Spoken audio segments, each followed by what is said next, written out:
भावों की पगडंडी पर सरपट दौरा करता मन। भावों की पगडंडी पर सरपट दौरा करता मन।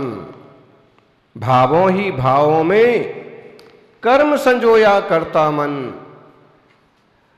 भावों ही भावों में कर्म बांधता रहता मन। और भावों ही भावों में देव शास्त्र गुरु का सानिध्य मिले तो भावों ही भावों में कर्म काटता रहता मन। कर्म काटता रहता मन। भावों की पगडंडी पर सरपट भागा करता मन। आप रोक सकते हैं? नहीं रोक सकते हैं। ज्यादा से ज्यादा आप दिशा बदल सकते हैं। और ज्ञानी दिशा बदलती है तो दशा भी बदल जाती है। जिसने दिशा बदली उसकी दशा बदली। और जिसने गलत दिशा पकड़ ली उनकी दुर्दशा हो गई। आप देख लीजिए, जो बेटे बेटियां अपने माँ बाप का विद्रोह करके गलत लाइन में चले गए, गलत जॉब पर चले गए, गलत रिश्तों में चले गए, अपनी मन मर्जी करके किसी के साथ भी विवाह कर लिया। दिशा उन्हें बराबर पता नहीं थी। एक तरह का चस्का लगा और जिंदगी,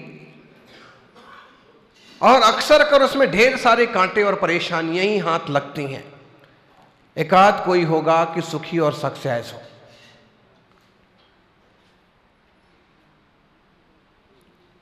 कुछ लोगों ने दिशा बदल दी। बीतरा की भगवान क्या देंगे? जैन मंदिर में क्या मिलता है? मुनि महाराज खुद दिगंबर होते हैं, हमें क्या देंगे? और उन्हें दिशा बदल दी। जिस तरफ से सम्यक दर्शन प्राप्ति के चांस से उस रास्ते को छोड़ दिया और लग गए लाल पीले देवताओं के चक्कर में। दुनिया के देवताओं को उनने अपना पार्टनर बना लिया। जो पार्टनर बन के खुद आपसे आधा हिस्सा चाहते हैं वो आपको क्या देंगे? पार्टनर बनाओ तो उसको बनाओ कि जिनने सब कुछ तुम्हारे लिए छोड़ दिया। और दुनिया का सब कुछ छोड़ करके जिसने अपना सब कुछ पा लिया। बोलते ना, कुछ छोड़ोगे तो कुछ मिलेगा, कुछ छोड़ोगे तो कुछ मिलेगा, बहुत कुछ छोड़ोगे तो बहुत कुछ मिलेगा, और सब कुछ छोड़ोगे तो सब कुछ मिलेगा। सुन जोइए, थोड़ा चाहिए, सब कुछ चाहिए तो सब कुछ छोड़ना पड़ता है।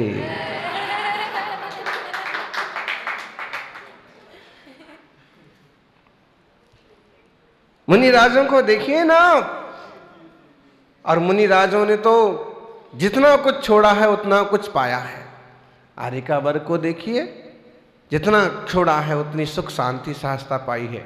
और प्रभु तो उदाहरण है कि सब कुछ छोड़ा था तो उनने अपने अनंत गुणों के सब कुछ को पा लिया। मुनि राजों को अपन सब कुछ छोड़ने वाला कह सकते हैं, लेकिन वर्तमान पर्याय की दृष्टि से कहना पड़ेगा बहुत कुछ छोड़ा, बहुत कुछ छोड़ा है। अभी इतना तो बाकी है कि उन्हें श्रावकों के गांव की तरफ जाना पड़ता है। काय के लिए जाना पड़ता है जी? बिल्कुल मन से कह रहा हूं, अगर मुझे आहार नहीं करना पड़ता होता तो शिखर जी गिरनार जी की गुफाओं में तपस्या करते होते। गृहस्थी की सार्थकता देवशास्त्र गुरु की आराधना में है। और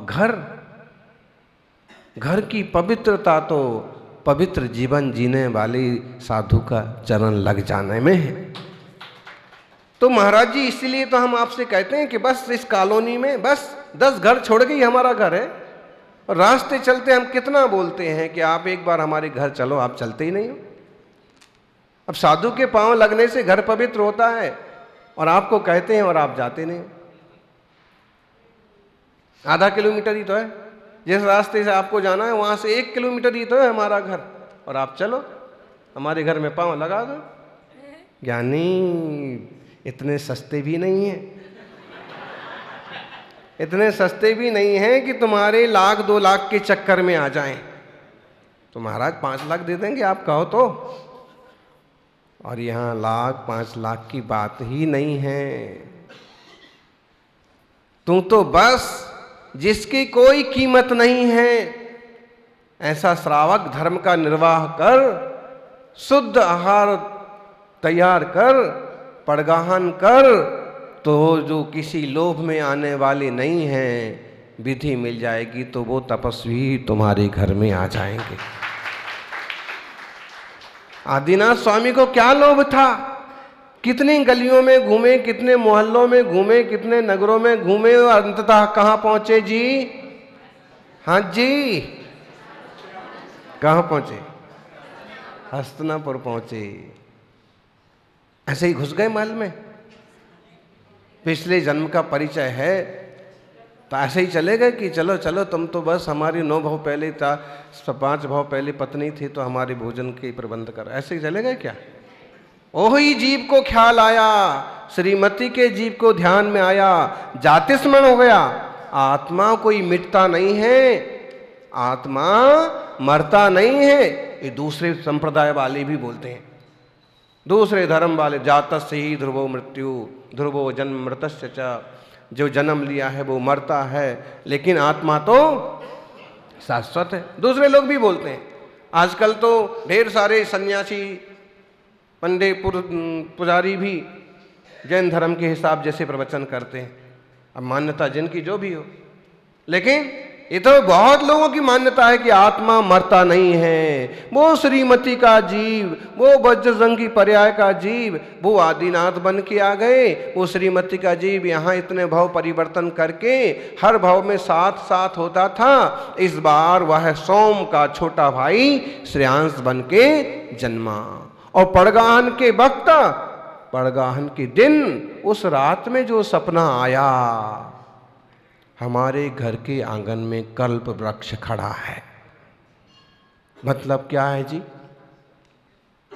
बोलो ज्ञानी।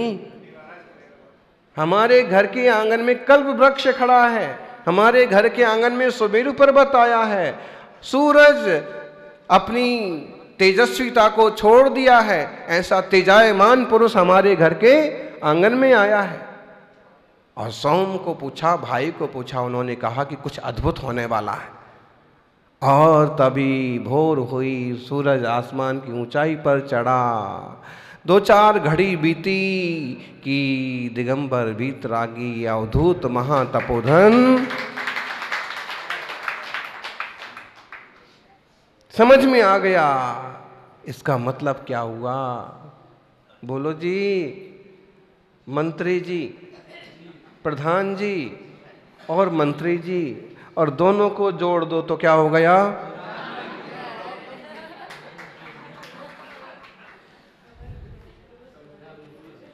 बोलो। वो सपने में जो कल्प वृक्ष देखा उसका मतलब क्या हुआ? इसका मतलब अगर आज भी आप लगाना चाहो तो घर के आंगन में मुनिराज का आना साक्षात कल्प वृक्ष का आना। और कल्प वृक्ष माने जो मांगो सो देता है।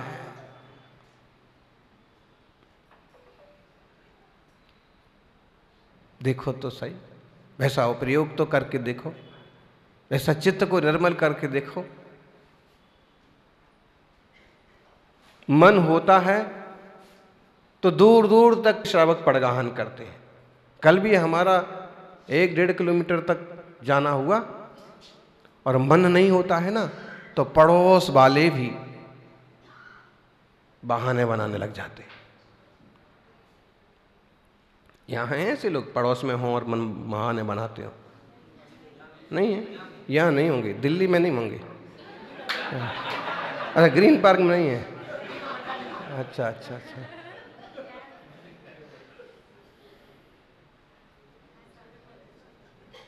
कल्प वृक्ष का आना है। सौभाग्यशाली हो। विचार करना। ऐसे प्रसंग रोज रोज भी बन जाएं तो ये जीवन का सौभाग्य है। उसी गृहस्थी से तुम रोज रोज नहीं थकते हो, उसी बेटे को रोज रोज प्यार करते हो, उसी बेटी से रोज रोज लाड़ करते हो, उसी भोजन पानी को रोज रोज स्वीकार करते हो, और उसमें ही तुम इतने तन्मयता से घर की उन्हीं चीज़ों में, उन्हीं दुकानों में, उसी सीरियल में, उसी टीवी में, उसी पिक्चर में। पिक्चर में क्या होता है जी? पिक्चर में क्या होता है? फिल्म्स में क्या होता है? लगभग सेम स्टोरी होती है जी। बोलो, सबसे ज़्यादा यहाँ पिक्चर किसने देखी है? हाँ, जिसने सबसे ज़्यादा देखी होगी उसको गिफ्ट मिलेगा, और गिफ्ट में मिलेगा प्रायश्चित। अरे भाई, जिन चीज़ों से कुछ शुद्धि नहीं होती है, मन की सिद्धि नहीं होती है, उनमें दिमाग खपाने से क्या मतलब? अगर कोई तीर्थंकरों के संबंधित, कोई मैना सुंदरी से संबंधित, कोई सतियों से संबंधित पिक्चर है, आई है, अगर उस पर मोबाइल पर उपलब्ध है गीत, संगीत, गाना, नाटक, पिक्चर्स, वो आप देख लो, ठीक है, लेकिन लगभग सेम स्टोरी होती है। एक हीरो होता है, एक हीरोइन होती है, एक विलेन होता है। फिर पहले विलेन जो है वो दादागिरी करता है, बाद में हीरो उसको पीट पाट की नक्की करता है, फिर अक्सर दोनों मिल जाते हैं। पिक्चर इतना ही होता ना।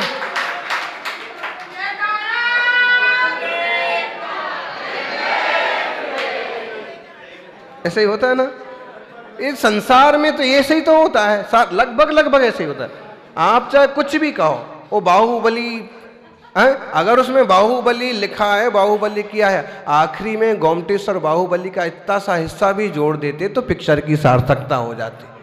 बाकी तो इतने जी रहे मर रहे, हर रोज यही तो हो रहा है। कल तक वो हीरो जवान था तो उसकी ऐसी पिक्चर बनती थी, अब वो बूढ़ा हो गया, वो दादा बन के आ गया, नया वाला हीरो वो बन के आ गया। वो जिंदगी के रंग मंच पर वही खेल तो चल रहा, और तो सारा का सारा वही है, उसमें कुछ नया नहीं है, और इस सब में थकान नहीं हो रही है। इसका दुर्भाग्य देखिए। थकान हो जाना चाहिए ना, कि दो चार देख लिया बस हो गया, इसमें क्या रखा है, यही यही तो है, सीरियल में यही यही तो हो रहा है, इसमें क्या रखा है? कुछ नया देखो ना, और कुछ नया चाहिए। स्वापूर्वार्थ व्यवसायात्मकम ज्ञानम प्रमाणम हिताहित प्राप्ति परिहार समर्थम ही प्रमाणम ततो ज्ञानमेव तत्। अब कोई ताली नहीं बजाएगा। क्यों बजाई साहब?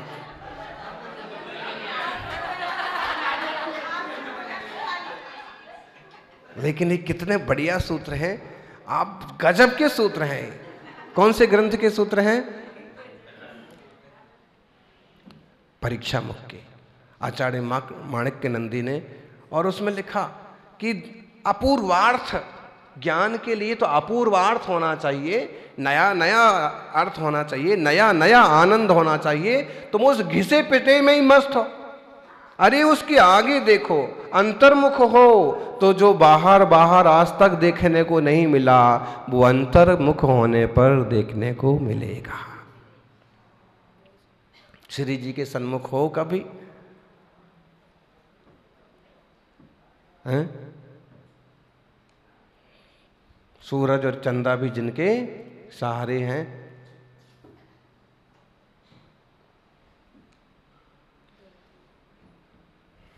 चंदे ही निम्मलया आईचीम आई पया संता सायर मिव गंभीरा सिद्धा सिद्धिम मम दिसंतु। समझ में आ रहा? वो संस्कृत के सूत्र हो गए, ये प्राकृत की गाथा हो गई, आचार्य देव कुंद कुंद स्वामी के शब्द। चंदे ही निम्मर्या कैसे हैं? भगवान जिनेश्वर कैसे हैं? बोलो ज्ञानी गांधी जी कैसे हैं? चंदे ही निम्मर्या, चंद्रमाओं की कांति से भी जिनका देह निर्मल है, चरित्र निर्मल है, आत्मा निर्मल है, अत्यंता विशुद्ध हैं चंदेहिम निमररा। और आय चैम मई पया संता, और कैसे हैं? आदित्य से भी अति प्रकाशमान है, सूर्य से भी ज्यादा तेजायमान है। और कैसे हैं? बोलो ज्ञानी माताओं, कहाँ जा रहे हैं? ये अम्माओं को जाने मत दिया करो, ये लोग चले जाते हैं तो चौकी में पहले ही से भीड़ हो जाती है।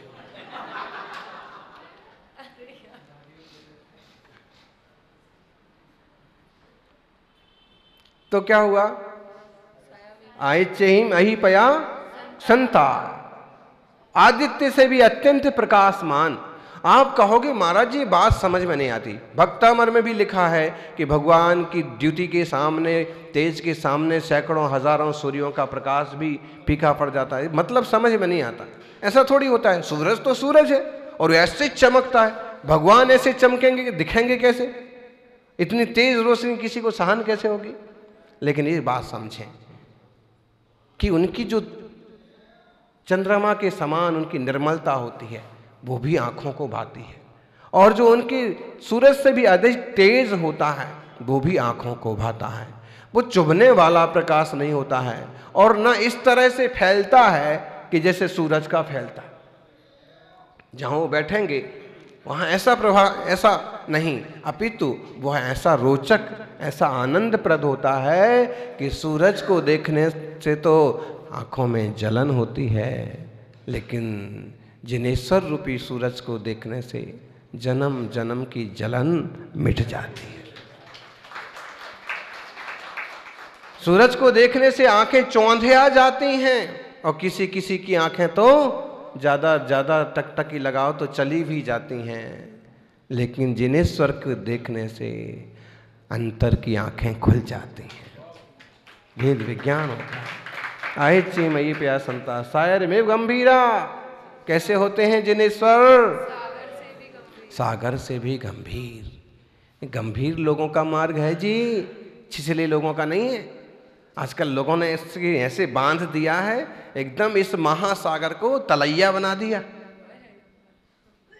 तलैया समझते हैं आप लोग?